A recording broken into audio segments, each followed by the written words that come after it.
Nigel, ironic wasn't it that on Tuesday night you perhaps played your best game so far this season but only came away from Colchester with a point?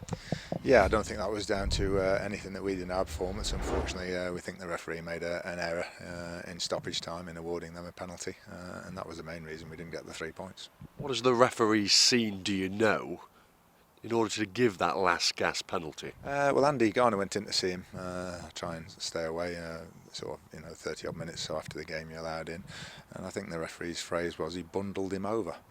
And I think Andy said to him, well, there was one thing he didn't do was bundle him over. And there might have been the slightest bit of contact, but the lad actually was getting up to play the ball and didn't expect, as I said, and most people in the stadium didn't anything to be given for it.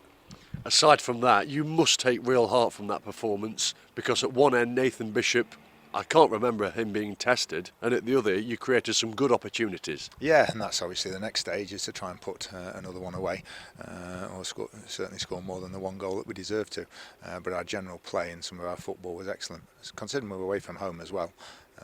We did control it for large parts, not in a negative way, just keeping it for the sake of it. We don't like to do that, but creating some good opportunities. Danny Johnson's hitting the goalkeeper a lot at the moment. He's a bit frustrated because he's getting into some very good positions and we're creating the chances for him. It's only a matter of time before they go in. Just how much are you looking forward to tomorrow, you and the boys? Bradford City at home, it's going to be a packed away end. They've had a good start to the Sky Bet League 2 season, and they're a side who many are tipping to be a promotion contender. Yeah, quite rightly. I think Derek's gone there as well with his promotion record.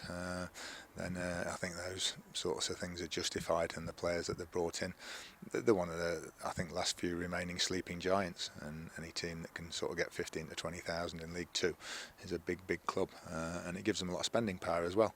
So, but we're looking forward to it. I wish we could have bottled the feeling that we had when we came in at the final whistle on Tuesday night, because the frustration and the anger of the players. And all you can say is just try and save a bit of that for Saturday, and let's try and take some of it out on Bradford, because we know we should have had another 3 points, but we'll do our best to get it on Saturday. Sounds like the players are locked and loaded. Yeah, when as a professional footballer, when you've done your job as we did and played as well, and if we make a mistake, then we hold our hands up and say, and we're the same, we should have possibly looked at things differently in the last 5-10 minutes. I don't know, that's something we're going to discuss this morning, but we'll hold our hands up. But when it's a refereeing decision like that, then it's difficult to take. You know about one of the Bradford City players in form at the moment, Andy Corky, who was with Mansfield last season, scored a hat-trick on Saturday. Do you expect him to come back to the One Call Stadium tomorrow with a point to prove? Yeah, probably a point to prove, but nothing. He's got nothing to prove to us. Corky wanted to leave. He was adamant he didn't want to stay at Mansfield, and hence his move away from the place. So, but he's in good form at the moment, certainly, and he's a danger. Just a final word on Bradford City. From what you've seen so far this season, what manner of team are they? They'll be very similar to Morecambe, to the way I think they played last season. They'll be solid with certain flair players within the team that will cause problems. I think it's a pattern that's worked very well for Derek, and no reason why he shouldn't continue that. And you're back at the One Call Stadium, of course, endeavouring to maintain your 100% start in Sky Bet League 2 in front of your own fans. Just how much have they helped you in those opening 2 league games? Both victories, 2-1 against Bristol Rovers and Newport. I think absolutely vital. I think in the opening day of the season, then we keep going up to the 95th minute, and the crowd right behind us, 6,000 odd, helps you get that winner. And I know we got a penalty in the last minute in that game, but we felt as though that was a penalty as opposed to the other night. That's the difference. And then against Newport it was different. We were 2-1 up, and we needed some encouragement to hang on to that during the second half when they put us under pressure. So I would think they've been vital in both games, and they will be for the rest of this season. Even the 200 odd we took to Colchester the other night, we appreciate their support, and I hope they enjoyed watching it. And just in terms of team news, have you got a full quota? Yeah, I think we should have one or two with the usual niggles when you play a midweek game, or you've played Saturday, Tuesday, but Ollie Hawkins was a bit under the weather after Saturday, but he should be fine, so hopefully a full squad. James Perch okay, bandaged up on Tuesday, wasn't he? Yeah, I think he had 4 stitches just above his eye, bandaged up, so he'll probably be the same, but he's played with those sorts of things over the years many times, so it won't bother him.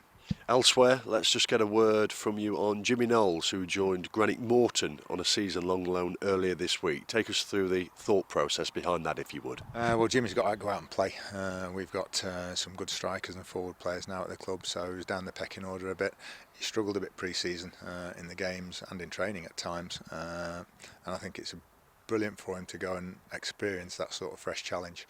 He didn't play enough games at Notts County, although it was good for him being around a first team, but he only played four full games, so we're hoping he'll get some more football up there.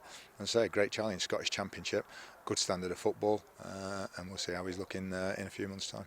How did that one come about to go into Granite Morton specifically? Did they contact Mansfield, or do you have links there? No links. There was a couple of enquiries from conference clubs again for Jimmy, and then this one came up through his agent, and Jimmy quite fancied it, so he thought it was the best option for him, and yeah, we certainly agree with that. Just out of interest, how would you rate the standard of Scottish Championship football? I don't know if there's what to compare it to down here. Watched the SPL a few times and seen a few Scottish Championship games, but I would think it's a challenging standard for him,